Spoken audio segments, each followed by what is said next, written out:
नरमी का व्यवहार करता हूं, वो मेरे साथ बदतमीजी करते हैं। अय अल्लाह के नबी, मुझे क्या करना चाहिए? आपने फरमाया, जैसा तुम बयान कर रहे हो, जैसा तुम बता रहे हो, अगर तुम अपने रिश्तेदारों के साथ ऐसा ही कर रहे हो, फकअन्नमा तुसिफ़ुहुमुल मल्ला, तो तुम उनके मुंह में जहन्नम की आग की राख भर रहे हो। यानी तुम तो अच्छा काम कर रहे हो, लेकिन वो बदतमीजी करके, वो गलत काम करके, वो तुम्हारे साथ गलत सलूक करके अपने आप को जहन्नम का हकदार बना रहे हैं। उसके बाद अल्लाह के नबी ने फरमाया, ऐ मेरे सहाबी, तुम जब तक अपने रिश्तेदार की मदद करते रहोगे, उसका सपोर्ट करते रहोगे, उसके साथ अच्छा सलूक करते रहोगे, अल्लाह का एक फरिश्ता हर वक्त तुम्हारे साथ रहेगा, तुम्हारी मदद करेगा। इसलिए मेरे भाइयों, रिश्तेदारों के साथ अच्छा सलूक किया करो। जब आप दान देने के लिए निकलें, जब आप ज़कात बांटने के लिए निकलें, जब आप गरीबों की मदद करने के लिए निकलें, तो पहले नजर दौड़ाओ कि मेरे रिश्तेदारों में, मेरे खानदान में, मेरे करीब के लोगों में कहीं ऐसा तो नहीं कि कोई ज़कात का हकदार है, कोई सदका खैरात का हकदार है, कोई मदद का हकदार है, कोई ऐसा है कि हम उसकी सहायता कर सकते हैं, उसकी मदद कर सकते हैं। अगर कोई रिश्तेदार है तो पहले उसकी मदद करो। अल्लाह के प्यारे नबी फरमाते हैं, अस्सदक़तु अला ज़िर्रहिम सिंतान, रिश्तेदार को सदका करने से, रिश्तेदार को दान देने से डबल सवाब मिलेगा। सदक़तुन वसिलतुन, सदका का सवाब भी मिलेगा, दान देने का सवाब भी मिलेगा, और रिश्तेदारी को जोड़ने का भी सवाब मिलेगा। आप लोग तो गांव के रहने वाले हैं, गांव में तो अभी भी बहुत अच्छे हालात हैं, शहर के हालात बहुत बुरे हैं। मुंबई में मैं गया, एक आदमी फ्लैट में रहता है, ग्राउंड फ्लोर से 8-9 फ्लोर के ऊपर उसका रूम है, कमरा है, 20 साल से वो रहता है। उसके पड़ोस में कौन रहता है, उसके पड़ोसी का नाम क्या है, 20 साल में उसको ये जानने की भी कभी तौफीक नहीं हुई। ये बड़े बड़े शहरों का ये हाल है मेरे भाई। कौन जीता है, कौन मरता है, जैसे हम कार से जाते हैं, कोई कुत्ता मरा है, कोई बिल्ली मरी है, हम उसको देखते भी नहीं है। वो हालत आज ही, इंसान इतना खुद गर्ज हो चुका है, इंसान इतना सेल्फिश हो चुका है, इतना स्वार्थी हो चुका है कि आज कौन जी रहा है, कौन मर रहा है, इंसान को इसकी टेंशन नहीं, इसकी चिंता नहीं। देखिए, शांति बना के रखिए। प्रोग्राम आपके गांव का है, आपके मदरसे का है। मैं कोई प्रोग्राम बर्बाद करने, प्रोग्राम को खराब करने इतनी दूर से चल करके नहीं आया। आप बात को समझिए पहले।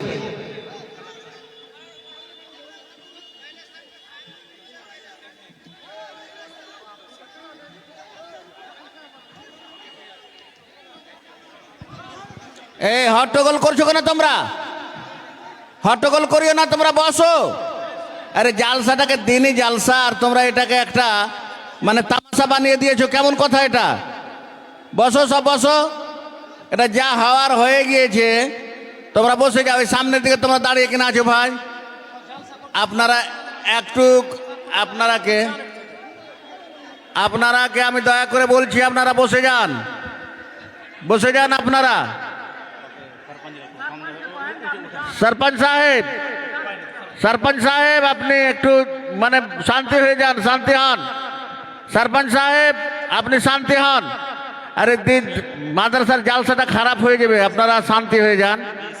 सरपंच সাহেব আপনাকে বলছি, আপনি শান্তি হন, জলসাটা বরবাদ হয়ে যাবে। আর আপনারাকে বলছি, আপনারা বসেন না কেন? এই আরে মানুষের কিছু মানে আকীদাটা রাখো। তোমরা দাঁড়িয়ে কেন আছো তোমরা? এই বসো, তোমরা বসো। अरे ना बसो, तुम जाओ। आप लोग बैठिए, प्रोग्राम का बसते पारो ना, बैठिए। आप लोग बसो, तुम्हारा बैठिए, सारे लोग बैठिए, बसो। तकरीर शुरू। मेरे भाइयों, मैं बहुत अच्छी तरीके से जानता हूं प्रोग्राम चंदे का है और मेरे पास टाइम बहुत महदूद है। कोहरे का टाइम है, शबनम का टाइम है, और बिल्कुल आप लोग शांत हो जाइए, कोई आवाज ना आए, तकरीर करने दीजिए। ऑलरेडी काफी लेट हो चुका है।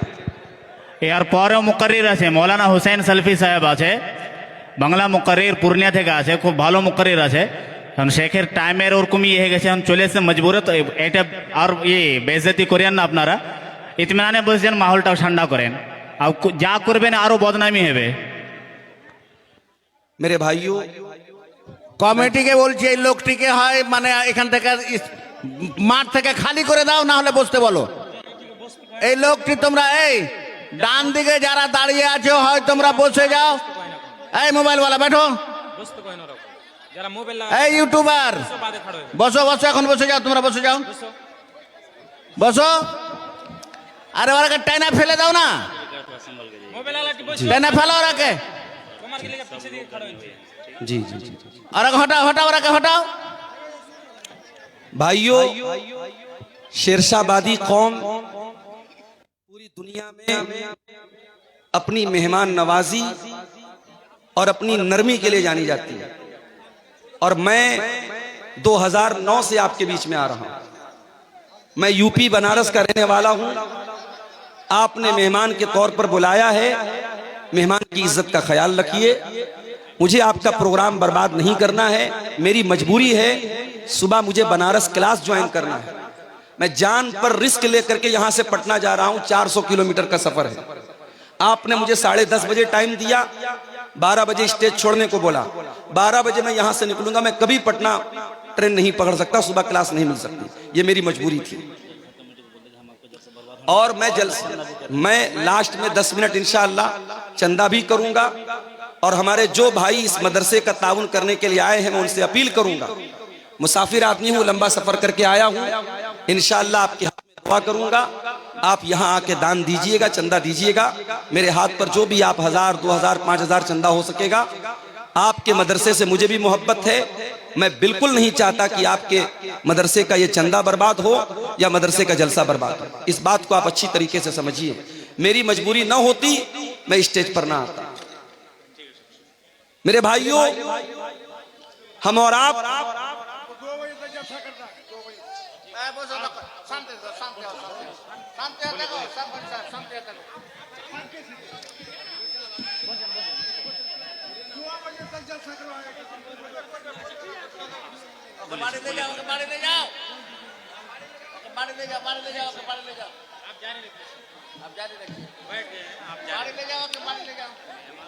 सूरह निसा की जो आयत मैंने आपके सामने पढ़ी है, इस आयत में अल्लाह ताला ने 10 हुकूक बयान किए। हमारे ऊपर बहुत सारे अधिकार हैं, बहुत सारे लोगों की जिम्मेदारी है, बहुत सारे लोगों का कर्तव्य है, रिस्पॉन्सिबिलिटी है। हम इस दुनिया में अकेले नहीं हैं। कोई हमारा बाप है, कोई हमारा भाई है, कोई हमारा चचा है, कोई हमारा पड़ोसी है, कोई हमारा रिश्तेदार है। तो कुरान करीम की जो ये आयत है, सूरह निसा की आयत नंबर 36, सूरह निसा की आयत नंबर 36, इस आयत में अल्लाह ताला ने 10 हुकूक बयान किए। और आज की हमारी तकरीर का जो वक्तव्य का जो विषय है, तकरीर का जो उन्वान है, वो कुरान की इसी आयत के अंदर जो 10 बातें बयान की गई है, वही 10 बातें बयान करूंगा। और उसके बाद इंशाअल्लाह आपके इदारे के लिए चंदा, और उसके बाद मैं आपसे रुखसत हो जाऊंगा। वअबुदुल्लाह वला तुशरिकू बिही शैआ, अल्लाह की इबादत करो और अल्लाह की इबादत के साथ किसी को शरीक न करो। ये पहला हक अल्लाह ने बयान किया। इस धरती पर हम आए हैं, इस दुनिया में हम आए हैं, उस पालनहार की, उस पैदा करने वाले की, उस सृष्टि करने वाले की हमें और आपको इबादत करना है। उसी के आगे सर झुकाना है, उसी से लौ लगाना है, उसी से मांगना है, उसी से डरना है, उसी से मोहब्बत करना है। अल्लाह की इबादत में हमें और आपको किसी को शरीक नहीं करना है। मेरे प्यारे साथी, उसी एक अल्लाह की इबादत का इकरार 5 टाइम की नमाज में हर रकात में हम और आप करते हैं। इय्याका नअबुदु व इय्याका नस्तईन, आय अल्लाह हम तेरी ही इबादत करते हैं और तुझ ही से मदद मांगते हैं। हमारा माबूद भी तू है, हमारा मुश्किल कुशा भी तू है, हमारी बिगड़ी बनाने वाला भी तू है, बे औलाद को औलाद देने वाला भी तू है, निर्धन को धनवान बनाने वाला भी तू है, निर्बल को बलवान बनाने वाला भी तू है, कमजोर को ताकतवर बनाने वाला भी तू है, गरीब को अमीर बनाने वाला भी तू है, जलील को इज्जत देने वाला भी तू है और इज्जत वाले को जलील करने वाला भी तू है। व तु इज्जु मन तशा व तु जिल्लु मन तशा। आय अल्लाह, तू जिसको इज्जत दे दे उसको कोई जिल्लत देने वाला नहीं है, और तू जिसको जिल्लत दे दे उसको कोई इज्जत देने वाला नहीं है। यह है तौहीद, इसी का नाम है तौहीद, और इसी का अपोजिट है शिर्क। अल्लाह की नजर में सबसे बड़ी नेकी क्या है? तौहीद है, और सबसे बड़ा पाप क्या है? शिर्क है। अगर आप बहुत बड़े नमाजी हैं, अगर आप पांचों टाइम की नमाज पढ़ते हैं, रमजान का पूरा रोजा रखते हैं, हज कर चुके हैं, उम्रा कर चुके हैं, मस्जिद में मदरसा में खूब दान देते हैं, लेकिन अगर आपकी तौहीद गड़बड़ है, अगर आपने एक अल्लाह को छोड़ करके किसी और के ऊपर अपना विश्वास रखा है, अकीदा रखा है, आपने किसी कब्र पे जाकर के कब्र वाले से मांगा है, किसी पत्थर की मूर्त के आगे जाकर के हाथ जोड़ा है, किसी पेड़ किसी नदी की इबादत अगर इंसान ने की है, कान खोल करके सुन लो, अल्लाह कुरान में कहता है, कुल हल नुनब्बिउकुम बिल अक्सरीन आमाला अल्लज़ीना दल्ल सायुहुम फिल हयातिद दुनिया व हुम यहसबूना अन्नहुम युहसिनून सुना। अगर तौहीद नहीं है, सारी नेकी अल्लाह ताला के यहाँ बर्बाद हो जाएगी। हज बर्बाद, उम्रा बर्बाद, नमाजें बर्बाद, दान खैरात बर्बाद, ज़कात बर्बाद, कोई नेकी अल्लाह ताला के यहाँ उसका कोई मूल्य नहीं होगा, कोई वैल्यू नहीं होगी, कोई एतबार नहीं। इसीलिए अल्लाह के नबी फरमाते हैं, ला तुशरिक बिल्लाहि व इन कुतिलता व हुर्रिकता। खबरदार, अल्लाह के साथ कभी शिर्क मत करना। कत्ल कर दिया जाए, जान से मार दिया जाए, जला दिया जाए, अपनी जिंदगी को दांव पे लगाना पड़ जाए, जिंदगी को से हाथ धोना पड़ जाए, अपने आप को कत्ल करवाना पड़ जाए, ऐसे हालात आ जाएं, ऐसी परिस्थितियां आ जाएं, तब भी अपने ईमान से समझौता मत करना, अपनी तौहीद से समझौता मत करना। तो ये 10 बातों में पहली बात। और आगे बढ़िए, उसके बाद फरमाया व बिल वालिदैन एहसाना, और अपने माता पिता के साथ, अपने माँ बाप के साथ तुम अच्छा सलूक करते रहना।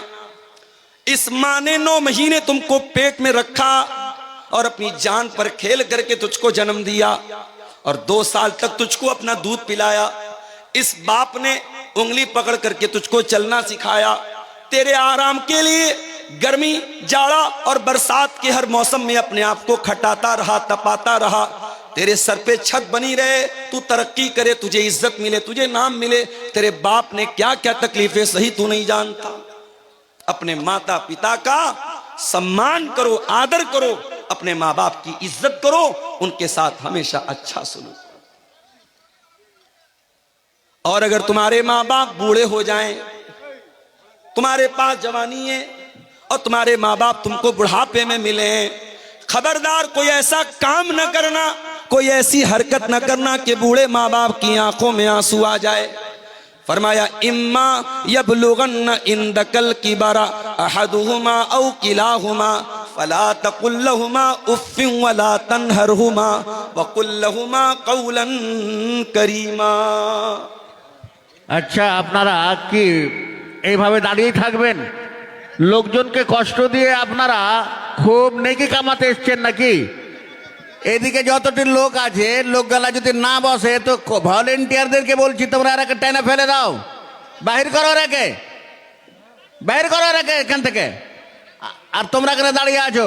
দাঁড়িয়ে কোরআন হাদিসের কথা শুনতে হয়? এত ভরি ভরি জালসা শুনছো আর আমল কিছুই নাই তোমার দিন। এই সামনে দিয়ে কেন তোমরা দাঁড়িয়ে আছো? বসো। একবারে হায়া শরম একবারে বিক্রি করে ফেলেছে। বসে যাও। এই সামনেখানে এখানে কেউ দাঁড়িয়ে থাকবে না। चलिए शुरू कीजिए। फरमाया तुम्हारे वालिदैन, तुम्हारे माँ बाप अगर बूढ़े हो जाएं और तुम जिंदा हो, तुम बाकी हो, तुम्हारे सामने माँ बाप बूढ़े हो जाएं फला तकुल लहुमा उफ़्फ़िन, तो खबरदार अपने माँ बाप को उफ भी मत कहना। वला तनहरहुमा, उनसे डांट करके उनसे बदतमीजी के साथ कभी बात मत करना। सारे जमाने के लिए अच्छे हो तो क्या हुआ, अगर अपने माँ बाप के लिए अच्छे नहीं हो, माँ बाप से अदब से बात नहीं करते, तमीज से बात नहीं करते, तो तुम अल्लाह की नजर में एक अच्छे इंसान नहीं हो, एक अच्छे मुसलमान नहीं हो। उसके बाद फरमाया वकुल लहुमा कौलन करीमा, और जब भी अपने माँ बाप से बात करो नम्रता के साथ बात करो, आदर के साथ बात करो, नरमी के साथ बात करो, कोमल स्वभाव के साथ बात करो, अच्छे लहजे में बात करो। उसके बाद फरमाया वक़्फ़िज़ लहुमा जनाहज़्ज़ुल्लि मिनर रहमा वक़ुल रब्बिरहमहुमा कमा रब्बयानी सगीरा, और अपने माँ बाप के लिए अपने नरमी के बाजू को बिछा दो, उनके लिए अपने आप को छोटा कर लो। कभी माँ बाप से ऊंचा बनने की कोशिश न करो, उनसे बड़ा बनने की कोशिश न करो। और ये दुआ भी अल्लाह ने सिखा दी, हर बच्चे को, हर लड़के को, हर लड़की को अपने माता पिता के लिए दुआ करनी चाहिए, रब्बिरहमहुमा कमा रब्बयानी सगीरा। ऐ परवरदिगार, ऐ अल्लाह, ऐ हमारे पालनहार, हमारे माँ बाप ने बहुत कष्ट सह करके हमको पाला है, बहुत तकलीफ सह करके हमको पाला है। ऐ अल्लाह, तू हमारे माता पिता पर दया फरमा, कृपा फरमा, रहम फरमा, करम फरमा। माँ बाप मेरे भाइयों हमारे वजूद का जरिया बनते हैं। चुप हो जाओ भाई, काहे बोल रहे बार बार, चुप हो जाओ, खामोश रहो। बात करना है थोड़ा दूर जाके बात करो, स्टेज के पास बात मत करो। फिर तुम्हारा ऐसा एखने जमा हो गया। फरमाया कि अपने माँ बाप के साथ कमेटी नरमी के साथ बात करो। अल्लाह के नबी के पास एक साहबी आते हैं, सवाल करते हैं अल्लाह के नबी मन अहक्कुन नास बिहुस्न सहाबती, अय अल्लाह के नबी मैं सबसे अच्छा व्यवहार किसके साथ करूं, सबसे अच्छा सलूक मुझे किसके साथ करना चाहिए, मुझे दुनिया में सबसे अच्छे तरीके से किसके साथ पेश आना चाहिए। आपने फरमाया उम्मुका, अपनी माँ के साथ। पूछा अल्लाह के नबी उसके बाद किसका नंबर है, आपने फरमाया अपनी माँ के साथ। फिर पूछा उसके बाद किसका नंबर है, आपने फरमाया अपनी माँ के साथ। चौथे नंबर पर आपने फरमाया बाप के साथ। माँ का हक ज्यादा है, माँ ज्यादा कष्ट सहती है, माँ ज्यादा तकलीफ उठाती है। माँ का नाम अल्लाह के नबी ने 3 बार लिया है। मेरे प्यारे साथियों, हम माँ बाप के साथ जितना भी अच्छा सलूक कर लें, हम उनके एहसान का बदला नहीं चुका सकते, उनके एहसान का बदला नहीं उतार सकते। हजरत अब्दुल्ला बिन उमर ने देखा कि एक आदमी खाने काबा का तवाफ कर रहा है और अपनी माँ को अपने कंधे पर बिठा करके तवाफ कर रहा है, अपनी माँ को अपने कंधे पर बिठा करके अल्लाह के घर का तवाफ कर रहा है। हजरत अब्दुल्ला बिन उमर ने कहा, उस आदमी ने अब्दुल्ला बिन उमर से कहा कि अय अब्दुल्ला बिन उमर, आज मैंने अपनी माँ को तवाफ करा दिया, आज मैंने उम्रा करा दिया, आज मैंने माँ का हक अदा कर दिया। अल्लाह के प्यार हजरत अब्दुल्ला बिन उमर ने फरमाया कि वला ज़फ़रतन, ऐ मेरे भाई, अभी तो तेरी माँ ने तुझको जन्म देने के टाइम तेरी माँ को जो पीड़ा हुई थी, जो दर्द हुआ था, तेरी माँ की जुबान से जो आह की आवाज निकली थी, अभी तो तूने उस आवाज का भी हक अदा नहीं किया है। उनका हक अदा नहीं कर सकते। कोशिश करो कि हमारे माँ बाप को हमारी वजह से कोई दुख न हो। ठीक है, वो गलत हो सकते हैं, एक उम्र आती है जब माँ बाप बूढ़े हो जाते हैं, चिड़चिड़ापन आ जाता है, बच्चों की तरह बचपना आ जाता है, जिद आ जाती है, ये सोच करके नजरअंदाज कर दो। कभी हम भी छोटे थे, हम भी जिद करते थे, हम भी बहुत सारी बातों के लिए अपने माँ बाप को परेशान करते थे, हमारे माँ बाप बहुत सहते थे। आज हमारा नंबर है, आज हमारी बारी है। अल्लाह ने कहा कि अपने माँ बाप के साथ अच्छा सुनो। उसके बाद नंबर 3, वबिज़िल कुर्बा, और अपने रिश्तेदारों के साथ भी अच्छा सलूक करो। कोई तुम्हारा भाई है, कोई तुम्हारा चाचा है, कोई तुम्हारा ताया है, कोई तुम्हारा दादा है, कोई नाना है, कोई ससुर है। ये जितने रिश्तेदार हैं तुम्हारे, ये रिश्ते तुमने नहीं बनाए, ये रिश्ते अल्लाह ताला ने बनाए हैं। अपने इन रिश्तेदारों के साथ भी तुम अच्छा सलूक करो, उनकी खुशी में शामिल हुआ करो, उनके गम में शामिल हुआ करो। कुछ नहीं कर सकते तो कम से कम मीठे अल्फाज बोल दिया करो ताकि उनके दिल को खुशी मिल जाए, उनके दिल को तसल्ली मिल जाए। अल्लाह के नबी के पास एक आदमी आया, उसने कहा अल्लाह के नबी मेरे कुछ रिश्तेदार हैं, मैं उनके साथ अच्छा सलूक करता हूं लेकिन वो मेरे साथ बुरा सलूक करते हैं। मैं उनके साथ नरमी का व्यवहार करता हूं, वो मेरे साथ बदतमीजी करते हैं। अय अल्लाह के नबी मुझे क्या करना चाहिए? आपने फरमाया जैसा तुम बयान कर रहे हो, जैसा तुम बता रहे हो, अगर तुम अपने रिश्तेदारों के साथ ऐसा ही कर रहे हो फकअन्नमा तुसिफ़ुहुमुल मल्ला, तो तुम उनके मुंह में जहन्नम की आग की राख भर रहे हो। यानी तुम तो अच्छा काम कर रहे हो लेकिन वो बदतमीजी करके, वो गलत काम करके, वो तुम्हारे साथ गलत सलूक करके अपने आप को जहन्नम का हकदार बना रहे हैं। उसके बाद अल्लाह के नबी ने फरमाया ऐ मेरे सहाबी, तुम जब तक अपने रिश्तेदार की मदद करते रहोगे, उसका सपोर्ट करते रहोगे, उसके साथ अच्छा सलूक करते रहोगे, अल्लाह का एक फरिश्ता हर वक्त तुम्हारे साथ रहेगा, तुम्हारी मदद करेगा। इसलिए मेरे भाइयों, रिश्तेदारों के साथ अच्छा सलूक किया करो। जब आप दान देने के लिए निकलें, जब आप ज़कात बांटने के लिए निकलें, जब आप गरीबों की मदद करने के लिए निकलें, तो पहले नजर दौड़ाओ कि मेरे रिश्तेदारों में, मेरे खानदान में, मेरे करीब के लोगों में कहीं ऐसा तो नहीं कि कोई ज़कात का हकदार है, कोई सदका खैरात का हकदार है, कोई मदद का हकदार है, कोई ऐसा है कि हम उसकी सहायता कर सकते हैं, उसकी मदद कर सकते हैं। अगर कोई रिश्तेदार है तो पहले उसकी मदद करो। अल्लाह के प्यारे नबी फरमाते हैं अस्सदक़तु अला ज़िर्रहिम सिंतान, रिश्तेदार को सदका करने से, रिश्तेदार को दान देने से डबल सवाब मिलेगा। सदक़तुन वसिलतुन, सदका का सवाब भी मिलेगा, दान देने का सवाब भी मिलेगा, और रिश्तेदारी को जोड़ने का भी सवाब मिलेगा। आप लोग तो गांव के रहने वाले हैं, गांव में तो अभी भी बहुत अच्छे हालात हैं, शहर के हालात बहुत बुरे हैं। मुंबई में मैं गया, एक आदमी फ्लैट में रहता है, ग्राउंड फ्लोर से 8-9 फ्लोर के ऊपर उसका रूम है, कमरा है, 20 साल से वो रहता है। उसके पड़ोस में कौन रहता है, उसके पड़ोसी का नाम क्या है, 20 साल में उसको ये जानने की भी कभी तौफीक नहीं हुई। ये बड़े बड़े शहरों का ये हाल है मेरे भाई। कौन जीता है, कौन मरता है, जैसे हम कार से जाते हैं, कोई कुत्ता मरा है, कोई बिल्ली मरी है, हम उसको देखते भी नहीं है। वो हालत आज ही इंसान इतना खुद गर्ज हो चुका है, इंसान इतना सेल्फिश हो चुका है, इतना स्वार्थी हो चुका है कि आज कौन जी रहा है, कौन मर रहा है, इंसान को इसकी टेंशन नहीं, इसकी चिंता नहीं। इस्लाम मेरे प्यारे भाइयों इतना खुदगर्ज बनने की इजाजत नहीं देता।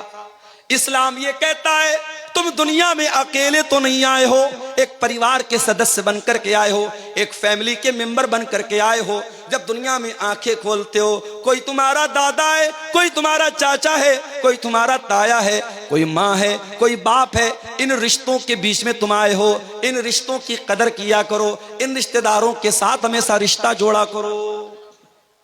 और एक तरीका आपको बताऊं माल में बरकत हासिल करने का। अगर आप ये चाहते हैं कि आपके माल में बरकत पैदा हो, आपके पैसे में बरकत आ जाए, आपके घर में ढेर सारा पैसा आ जाए, आइए आपको एक तरीका बताता हूं।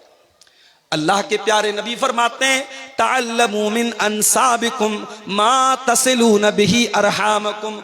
ओ लोगो, अपने खानदान को पहचानो, अपने रिश्तों को पहचानो, ताकि अपने रिश्तेदारों के साथ तुम अच्छा सलूक कर सको। जब तुम अपने रिश्तेदारों के साथ अच्छा सलूक करोगे, उनको पहचानोगे, उनके खुशी और गम में शामिल हो जाओगे, अल्लाह के नबी फरमाते हैं फ़इन्नहा महब्बतुन फिल अहली मनसातुन फिल असरी मसरातुन फिल माली। उससे 3 फायदा होगा, 3 बेनिफिट होगा, 3 लाभ होगा। पहला लाभ तो ये होगा कि परिवार में मोहब्बत बढ़ेगी, दूसरा फायदा ये होगा माल में बरकत पैदा होगी, और तीसरा फायदा ये होगा कि आपकी उम्र में अल्लाह बरकत देगा। अगर आप दौलत वाले हैं, अगर आप करोड़पति हैं, अगर आपको अल्लाह ने नवाजा है, अपनी दौलत अपने ऊपर खर्च की तो क्या की, अपने बीवी बच्चों पर खर्च की तो क्या की।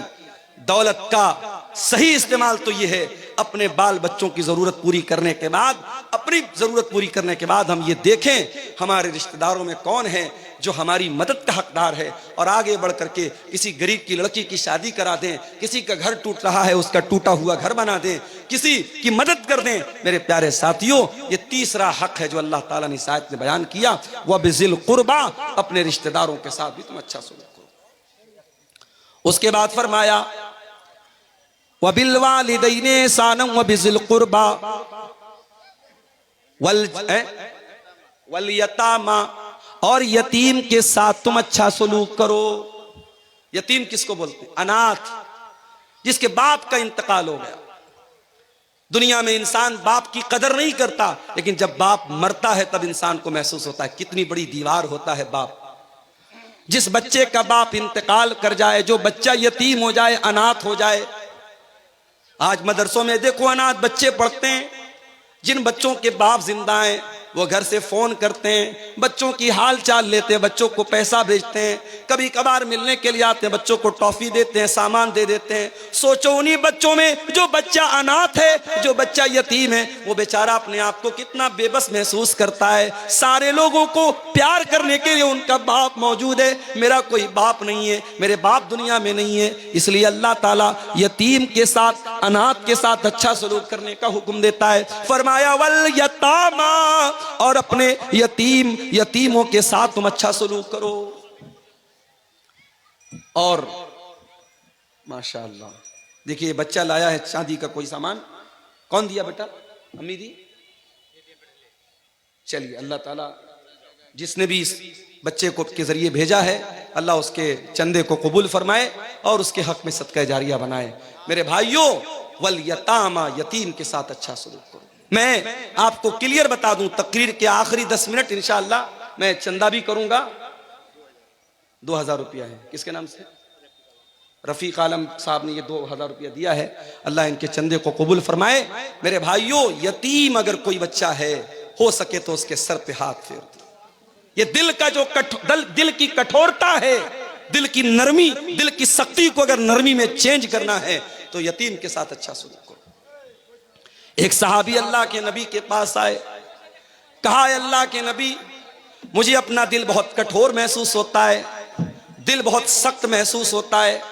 आपने फरमाया जाओ इमसा बिरासिल यतीम, किसी अनाथ के सर पर हाथ फेर दो, किसी यतीम के सर पर हाथ फेर दो, किसी यतीम की मदद कर दो, किसी यतीम के खाने का इंतजाम कर दो, तुम्हारे दिल की कठोरता दूर हो जाएगी। आज मसला तो यही है मेरे भाई, हमारे दिल कठोर हो चुके हैं, हमारे दिल सख्त हो चुके हैं। इस दिल में ना अल्लाह की मोहब्बत है, ना रसूल की मोहब्बत है, ना कयामत का डर है, ना आखिरत का डर है, ना जन्नत की तलब है, ना जहन्नम से बचने का जज्बा है मेरे भाई। तो यतीम के साथ अच्छा सलूक करो। हमारे नबी तो यतीम थे, पैदा हुए तो बाप का साया न था। 6 साल की उम्र में मां के साथ जा रहे थे, रास्ते में मां का भी इंतकाल हो गया। मेरे नबी 6 साल की उम्र में डबल यतीम हो गए, मां भी नहीं, बाप भी नहीं। मेरे नबी से बढ़ करके यतीम की पीड़ा को कौन समझेगा, यतीम के दर्द को कौन समझेगा। इसीलिए अल्लाह के प्यारे नबी फरमाते हैं, अना वकाफिलुल यतीम कहातैन, मैं और यतीम की परवरिश करने वाला, मैं और यतीम को पालने वाला, यतीम का भरण पोषण करने वाला। कयामत के दिन ऐसे आएंगे। आपने अपनी दोनों उंगलियों से इशारा किया। इसलिए यतीम, अगर आपके समाज में, आपके गांव में कोई बच्चा यतीम है, हो सके तो उस यतीम की परवरिश अपने जिम्मे ले लो। नहीं ले सकते उसके मदरसे का खर्चा अपने जिम्मे ले लो। नहीं कर सकते तो कम से कम देखो कि उसका बेहतर भविष्य बनाने के लिए, उसका अच्छा मुस्तकबिल बनाने के लिए क्या कर सकते हैं आप। यतीम के साथ अच्छा सलूक करो।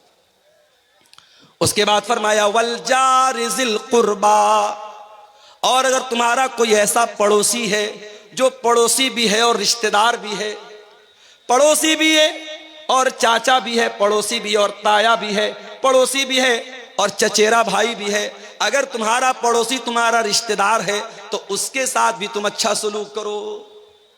और कुछ उलमा का कहना है कि वल जार ज़िल कुर्बा का मतलब पड़ोसी हो और मुसलमान हो। इस्लाम तो वो धर्म है मेरे भाइयों, इस्लाम तो वो मजहब है, अगर आपका पड़ोसी मुसलमान नहीं है, नॉन मुस्लिम है, हिंदू है, सिख है, ईसाई है, किसी भी मजहब का मानने वाला है, आपका पड़ोसी किसी भी संप्रदाय से, किसी भी वर्ग से, किसी भी जाति से, किसी भी धर्म से ताल्लुक रखता है, इस्लाम ये कहता है अपने पड़ोसी को तकलीफ न पहुंचाना, अपने पड़ोसी के साथ अच्छा सलूक करना। अल्लाह के नबी फरमाते हैं ला यूमिन वल्लाहि ला यूमिन वल्लाहि ला यूमिन। अल्लाह की कसम खा करके अल्लाह के नबी ने 3 मरतबा फरमाया वो इंसान मोमिन नहीं है, वो इंसान मोमिन नहीं है, वो इंसान मोमिन नहीं है। साहबा ने पूछा कौन है अल्लाह के नबी? आपने फरमाया मन ला यामन जारुहु बवाइकहु, जिसका पड़ोसी उसकी तकलीफ से महफूज न हो, जो अपने पड़ोसी को तकलीफ पहुंचाता हो, वो इंसान मोमिन नहीं हो सकता। इस्लाम तो वो दीन है मेरे भाई। आपके घर में गोश्त बन रहा है, आपके घर में सब्जी बन रही है, आपके घर में दाल बन रही है, आपके पड़ोसी के बच्चे भूखे हैं, अल्लाह के प्यारे नबी फरमाते हैं इज़ा तबख्त मरकतन फअक्सिर माअहा, जब तुम झोल बनाओ, जब तुम सालन बनाओ, जब तुम शोरबा बनाओ तो उसमें पानी थोड़ा सा बेशी कर दो, पानी थोड़ा सा बढ़ा दो, ताकि तुम्हारे पड़ोसी के भूखे बच्चे भी उसमें से खा लें। ये इस्लाम की शिक्षा है, ये इस्लाम की तालीम है। अपने पड़ोसी के साथ अच्छा सलूक करो। मेरे प्यारे साथियों, समय बहुत कम है, आप आइए, आते रहिए अगर आप मोहब्बत करते हैं, और मैं जानता हूं कि आप मोहब्बत करते हैं। इतने बड़े बड़े प्रोग्राम आप कराते हैं और यूपी से आप मुझे बुलाते हैं, तो यकीनन आपके दिल में कहीं ना कहीं मोहब्बत है। आप आगे बढ़िए और अल्लाह ने जितना नवाजा है दिल खोल करके आइए। ये माल, ये दौलत दुनिया में रह जाएगा, लेकिन इस मदरसे में और कुरान पढ़ने वाले इन बच्चों को आप जो दान देके जाएंगे इंशाअल्लाह वो आपको काम देगा, आखिरत में काम देगा, और हमारी दुआएं आपके साथ रहेंगी। आप आते रहिए और मुसाफा करते हुए यहाँ मदरसे को दान देते जाइए। मेरे प्यारे साथियों, मैं कुरान की सूरह निसा की आयत नंबर 36 पढ़ रहा हूँ, और इस आयत में 10 बातें अल्लाह ताला ने बयान की है, और इन 10 बातों को आपके सामने रख रहा हूँ। अल्लाह की इबादत करो, अल्लाह के साथ किसी को शरीक मत करो, माता पिता के साथ अच्छा सलूक करो, और रिश्तेदारों के साथ अच्छा सलूक करो, और यतीमों के साथ अच्छा सलूक करो। उसके बाद कहा वल जार जिल कुर्बा, उस पड़ोसी के साथ अच्छा सलूक करो जो पड़ोसी तुम्हारा रिश्तेदार है। उसके बाद फरमाया वल जारिल जुनुबी, और उस पड़ोसी के साथ भी तुम अच्छा सलूक करो जो पड़ोसी तो है मगर अजनबी है, तुम्हारा रिश्तेदार नहीं है, तुम्हारा रिलेटिव नहीं है, तुम्हारा संबंधी नहीं है। अगर पड़ोसी है किसी दूसरे मजहब का है, उसके साथ भी तुम्हें अच्छा सलूक करते रहना है। उसके बाद फरमाया वस्साहिबी बिल जंबी, और अपनी यात्रा में, अपने सफर में, तुम बस में जा रहे हो, तुम ट्रेन में जा रहे हो, तुम कार में जा रहे हो, तुम्हारे साथ जो सह यात्री है, जो तुम्हारे साथ को पैसेंजर है, जो तुम्हारे साथ सफर कर रहा है, उसके साथ भी तुमको अच्छा सलूक करना है। यहाँ ट्रेन पर हम देखते हैं साहब, ट्रेन के डब्बे के बीचों बीच जाए नमाज बिछा करके नमाज पढ़ने लगते। गलत है ये, इस्लाम की शिक्षा नहीं है ये। किसी दूसरे का आप आना जाना बंद करके, उसका रास्ता बंद करके आप नमाज पढ़ें। किसी ने वीडियो बना के वायरल कर दिया तो 1-2 जगह केस भी हो गया, वो केस ना भी हो तब भी इस्लाम की ये शिक्षा नहीं है मेरे भाई। आप ट्रेन में हैं, अगर आप रिजर्वेशन करा के जा रहे हैं और आप आराम से अपनी सीट पर बैठ करके नमाज पढ़ सकते हैं, अपनी सीट पर बैठ करके नमाज पढ़ लीजिए, कोई मसला नहीं। उलमा का फतवा मौजूद है, ट्रेन की सवारी हमारे अपने कंट्रोल की सवारी नहीं है। कार से जा रहे हैं, कार को रोक सकते हैं, घोड़े से जा रहे हैं, घोड़े को रोक सकते हैं, ऊंट को रोक सकते हैं। ट्रेन तो हमारे रोकने से नहीं रुकेगी। तो ट्रेन पर आप अपनी सीट पर जहां बैठे हैं उसी तरीके से आप नमाज पढ़ लीजिए। अब कोई पूछे मौलवी साहब, ट्रेन तो हमारी पूरब की ओर जा रही है और हमें नमाज तो पश्चिम की ओर पढ़ना है, तब कैसे पढ़ेंगे? अगर पॉसिबल है, अगर ट्रेन पर अपनी सीट पर बैठे बैठे आप पश्चिम की तरफ, किबला की तरफ मुंह करके नमाज पढ़ सकते हैं तो कोशिश करके पढ़ लीजिए। और अगर पॉसिबल नहीं है, ऐनमा तुवल्लू फसम्म वजहुल्लाह, ट्रेन में मजबूरी की हालत है, आपको जिधर सहूलत हो उधर मुंह करके नमाज पढ़ लीजिए। और अगर ट्रेन की सीट पर बैठे बैठे नमाज पढ़ना पॉसिबल नहीं है और रास्ते में कोई स्टेशन आता है जहां 15 मिनट 20 मिनट गाड़ी रुकती है और स्टेशन पर किसी कोने में आपको जगह मिलती है, वहां पढ़ लीजिए। और अगर यह भी पॉसिबल नहीं है तो फिर आप अपनी जर्नी को खत्म करने के बाद, अपनी यात्रा को खत्म करने के बाद, जब आपका लास्ट स्टॉपेज आए, जब आप अपनी मंजिल पर पहुंचे, तो ट्रेन में जितनी नमाज छूटी है पढ़ लें। हालात आप देश के देख रहे हैं मेरे प्यारे साथियों। इस्लाम ये तालीम नहीं देता है आपकी नमाज से किसी को तकलीफ पहुंचे, आपकी जात से किसी को तकलीफ पहुंचे। फरमाया वस्साहिबि बिल जंबी, अपने सफर के साथी के साथ भी अच्छा सलूक करो। वब्नि सबील, और जो मुसाफिर है अपने घर में वो बहुत पैसे वाला है, लेकिन आपके यहां वो सफर में आया था, उसका किसी ने पॉकेट मार दिया, उसका पर्स चोरी हो गया, उसका बैग चोरी हो गया, या कोई आपके घर में मेहमान बन के आया है। फरमाया वब्नि सबील, अपने मेहमान के साथ भी तुम्हें अच्छा सलूक करना है, मेहमान को अच्छा खिलाना है, मेहमान को अच्छी इज्जत देना है। इस्लाम की एक तालीम यह भी है मेरे भाई। हजरत इब्राहीम अलैहिस्सलाम के घर में मेहमान आए। कौन आए? फरिश्ते आए। इब्राहीम अलैहिस्सलाम पहचान नहीं पाए क्योंकि वो इंसान की शक्ल में आए थे, बड़े खूबसूरत खूबसूरत शक्ल में आए थे। हजरत इब्राहीम अलैहिस्सलाम जल्दी से गए और बछड़े का गोश्त बना करके लाए, बछड़े को भून करके लाए और उनके सामने पेश किया। इसका मतलब यह हुआ मेहमान आए तो उसकी पसंद का खाना उसको खिलाना चाहिए, मेहमान को सम्मान देना, मेहमान की इज्जत करना, यह भी इस्लाम सिखाता है। फरमाया वह बनी सबील, अपने मुसाफिर के साथ और मेहमान के साथ भी तुम अच्छा सलूक करो। उसके बाद फरमाया वह मा मलकत ईमानुकुम, जो लोग तुम्हारे अंडर में काम कर रहे हैं, जो तुम्हारे गुलाम हैं, तुम्हारे नौकर हैं, तुम्हारे कर्मचारी हैं, तुम किसी कंपनी के मालिक हो, बॉस हो, तुम्हारे अंडर में काम करने वाले लोग हैं, या तुम कोई कारखाना चला रहे हो, तुम्हारे घर में काम करने वाले लोग हैं, अपने नौकर चाकर के साथ, अपने गुलामों के साथ भी तुम अच्छा सलूक करते रहना। ये 9 चीजें हो गई मेरे भाई। उसके बाद 10वीं चीज क्या है? इन्नल्लाह ला युहिब्बु मन काना मुख्तालन फखूरा, अल्लाह ताला उन लोगों को पसंद नहीं करता है जो घमंडी हैं, जो तकब्बुर करने वाले हैं, जिनके अंदर अहंकार है, जिनके अंदर गुरूर है। अल्लाह गुरूर करने वाले को कभी पसंद नहीं करता। न दौलत का गुरूर चलेगा, न कुर्सी का गुरूर चलेगा, न खूबसूरती का गुरूर चलेगा। बहुत बड़ी दौलत वाला था कारून, अपने खजानों के साथ जमीन में धसा दिया गया। बहुत बड़ा बादशाह था फिरौन, उसकी सारी बादशाहत खत्म हो गई और पानी में अल्लाह ताला ने डुबा डुबा करके मार दिया। बड़ी ताकत वाली कौम थी कौम आद, बड़ी ताकत वाली थी कौम समूद, अल्लाह ताला ने हवा की तरह उड़ा दिया। इन्नल्लाह ला युहिब्बु मन काना मुख्तालन फखूरा, अल्लाह ताला अहंकारी लोगों को, मगरूर लोगों को, घमंडी लोगों को पसंद नहीं करता मेरे भाई। इसलिए अपने अंदर तवाज़ु पैदा करो। अगर समाज में आपको इज्जत मिली है, रुतबा मिला है, कदर करो इसकी, इज्जत करो इसकी कि अल्लाह आपसे काम ले रहा है। अल्लाह ने आपको लोगों में एक वर्चस्व दिया है, एक स्टेटस दिया, एक सम्मान दिया है। इसका दुरुपयोग न करो, इसका गलत इस्तेमाल न करो मेरे प्यारे साथी। अल्लाह के प्यारे नबी फरमाते हैं मन तवाज़ा लिल्लाहि रफ़अहुल्लाह, जो अपने आप को छोटा बना ले अल्लाह के लिए, जो अपने आप को हकीर बना ले अल्लाह के लिए, अल्लाह उसको और बुलंदी देगा, और सम्मान देगा, और ऊंचा मकाम देगा। तो ये 10 बातें हैं मेरे प्यारे साथियों जो सूरह निसा की आयत नंबर 36 में अल्लाह ताला ने हमारे सामने बयान की है। अब आप रात भर जलसा इंशाअल्लाह सुनेंगे, लेकिन मैं आपसे ये कहना चाहूंगा कि एक बार अकेले में बैठकर, तन्हाई में बैठकर जरा गौर कीजिएगा कि इन 10 बातों में से कितनी बात पर आप अमल कर रहे हैं। पहली चीज क्या है? अल्लाह की इबादत करना, और अल्लाह की इबादत में किसी को शरीक ना करना। कभी गौर कर लेना घर में जाके, कहीं ऐसा तो नहीं कि हमारे घर में भी बच्चे तावीज पहन रहे हैं, हमारे घर में भी बच्चों के माथे पर काला टीका लगाया जा रहा है, हमारे घर की औरतें भी टोने टोटके कर रही हैं, गलत रास्तों पे जा रही हैं। अगर हो रहा है तो जाके बंद करा दो मेरे भाइयों, अपने अकीदे और अपनी तौहीद को बर्बाद मत करो। दूसरी चीज, माता पिता के साथ अच्छा सलूक।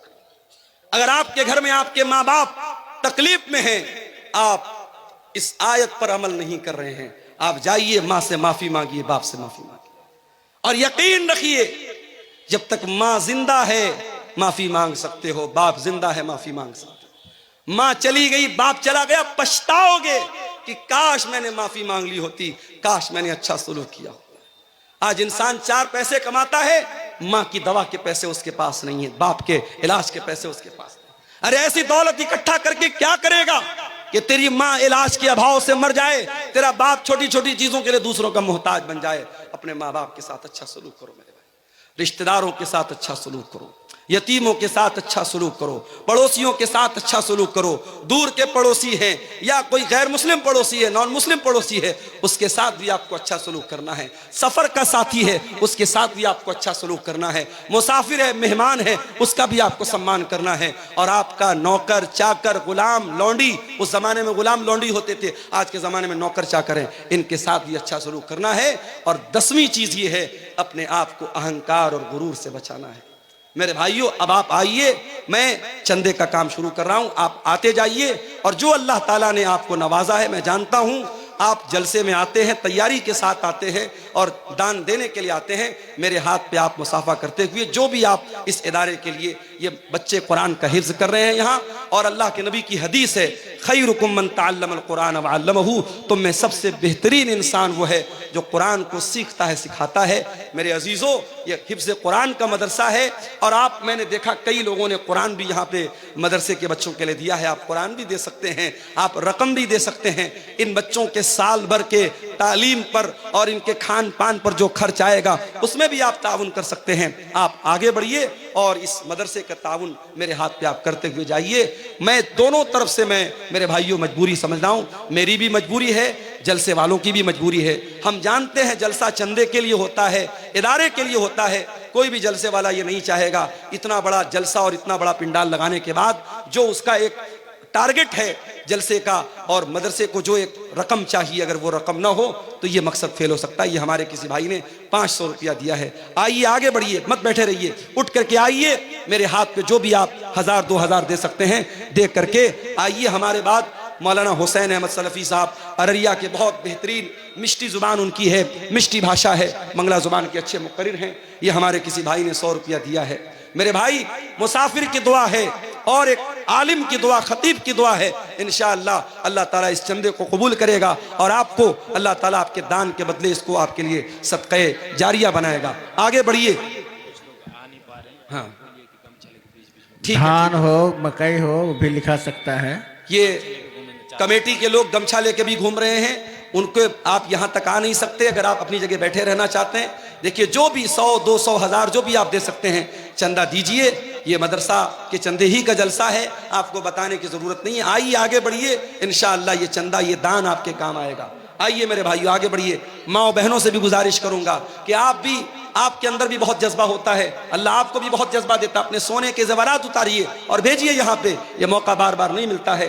अल्लाह ताला इन तमाम चंदा देने वालों के चंदे को कबूल फरमाए। इसके हक में जो बीमार हैं, अल्लाह उनको शिफा अता फरमाए।